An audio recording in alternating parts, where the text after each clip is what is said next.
Hi everyone and welcome back to another video. So do you want to negotiate the price? Facebook Marketplace lets you send an offer directly to the seller instead of paying the listed price.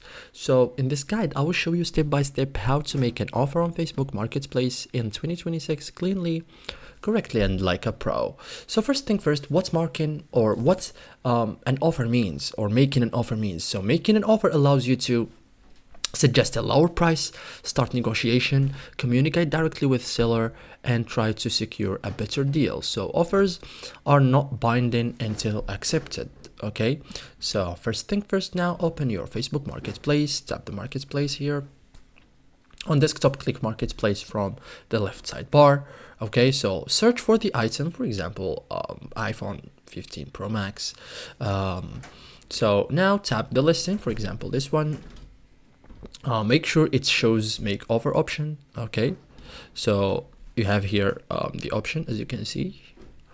So tap the make offer or send offer button. Okay,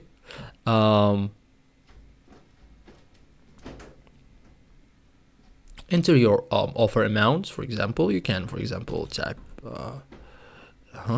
like this, and be realistic, consider an item condition, check market price. You may add a short message for context. Okay, then say tap send offer as I did, wait for the seller to respond. Seller can accept, decline, or counter offer. Respond quickly if they counter. Okay, so that's it guys, thank you for watching and see you in the next tutorial.